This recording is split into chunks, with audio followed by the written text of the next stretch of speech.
All right, good morning. We're starting off today in the rain. It's rained pretty hard since we got to camp yesterday around 5. It rained all night and all morning. We didn't really have any issues with the tent that I know of, but John had already seam sealed everything again, so sure that probably did the trick. So no issues that I know of. We have 13 to 14 miles today until we get to the road where it leads to Great Barrington. And we need to go into Great Barrington to resupply for our next location.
All right, so somebody sent me some questions through email, so instead of replying, we're just gonna do a video about it.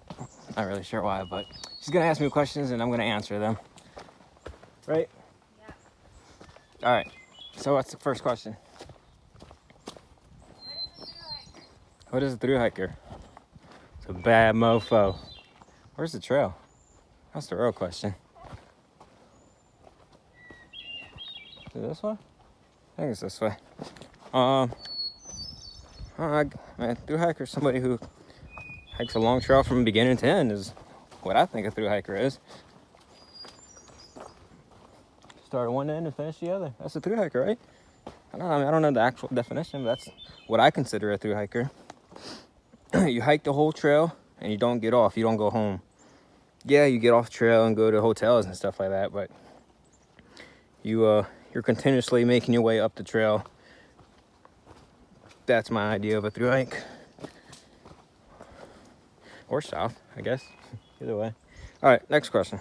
All right, how does a thru hiker differ than a section hiker? They probably can't. So she said, how does a thru hiker differ from a section hiker?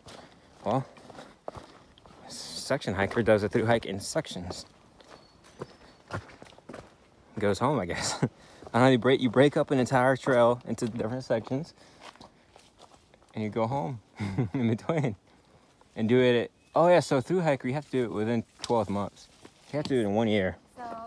So a section hiker, you don't have to, In order to be a thru hiker, you have to hike from point A to point B, and you have to do it within 365 days. That would Point make A- you a through Point B hiker. being start and finish. Yes. Yeah. Yeah. So yeah, so a section hiker doesn't have to do that. You can just break it up into many sections, however many you want, and take however long you want to finish the whole thing. You're a section hiker. And if you break it up in just a couple of sections, what was that term? A lash? A lasher? A lasher? Yeah, you're a lasher. No, that's a long ass section hiker. Yeah. I guess that's what you...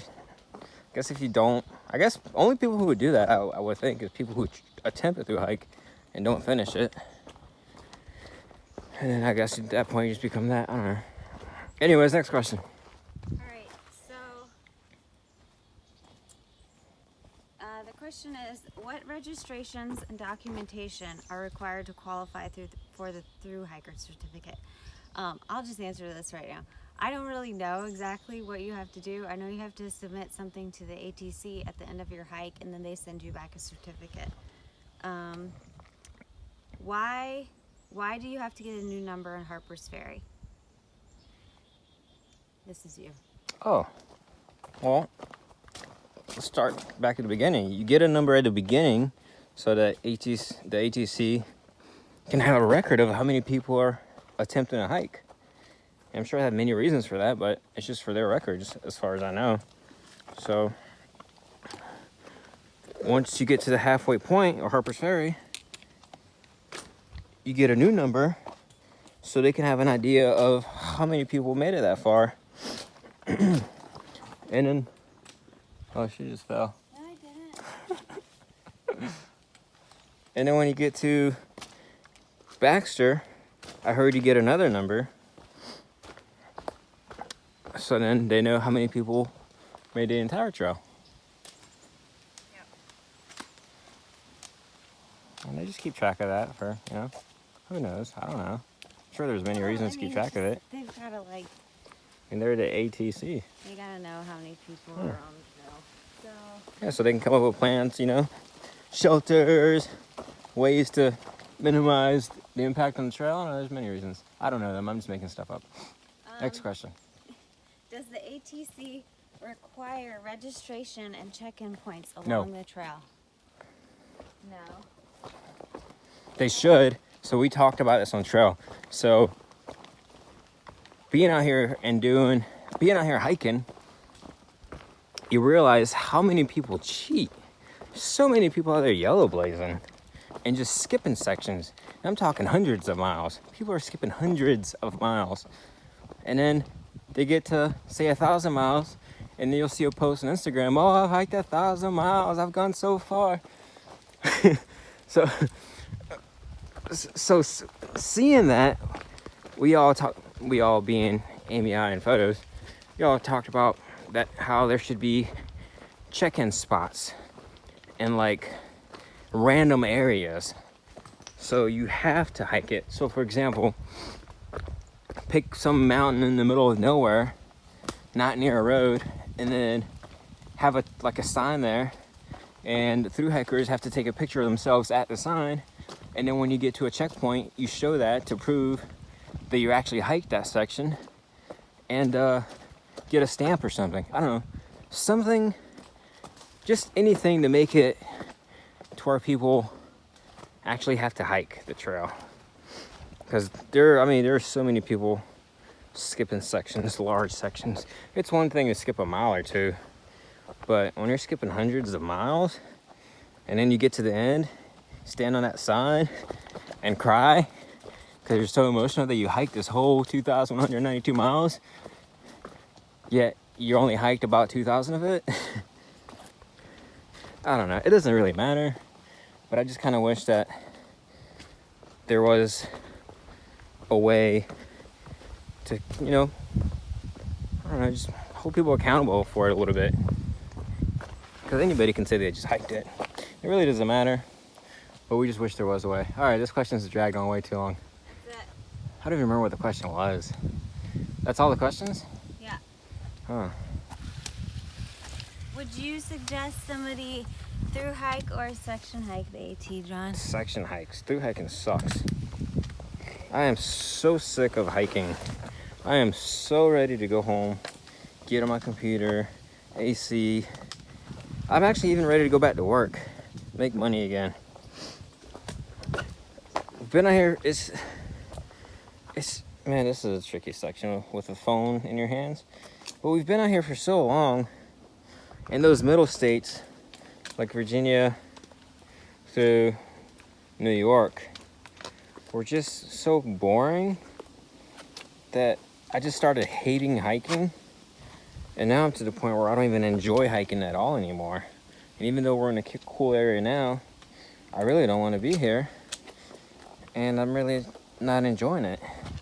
So if you were to section hike it, you would never really, you wouldn't be out here long enough to truly get sick of it, I think.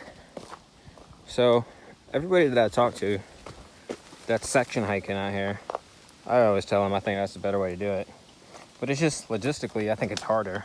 That's why I didn't do it. Because initially, that was kind of my plan. I figured one day I would section hike it because it's kind of crazy to quit your job for half a year. But here I am now. And even though I'm not enjoying it, I mean, I enjoy it.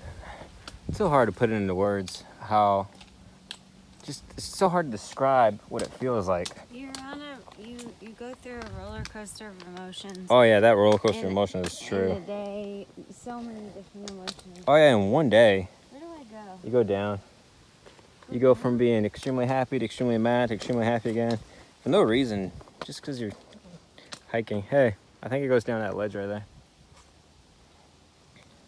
So I would say section hiking, I think it goes down that way. See the arrow right there? Yeah, I know, but this is crazy. But, so I think it'd be more enjoyable to section hike, but I think a through hike, in the end, at least I'm hoping, is gonna be more rewarding. Because this, you really find out what you're made of being out here. Just every day, like once you get past Virginia, upwards from there, it's like every day you ask yourself, like, why am I even out here? Like, there's really no reason other than I just want to finish now. Like, I just want to it's just the fact that I want to accomplish it. I don't want to be a quitter. Losers quit. So I don't want to be I'm not going to be a quitter. I refuse to quit. There's nothing that can make me quit now. Oh, you know. Other than, like, health issues. But no matter how much I hate being out here, see that catch? That girl has come a long ways. She didn't even hesitate. She just, like a monkey, just latched onto that tree. So this is the town of Great Barrington, Massachusetts. It's looks like it's Main Street, and our hotel is like 2 blocks up. It's a cute little town. I know I say that about every town. Every town. But this one's really cute. So we're gone. We're going right there to SoCo Creamery. Yeah. Of course, because we love ice cream. Yeah.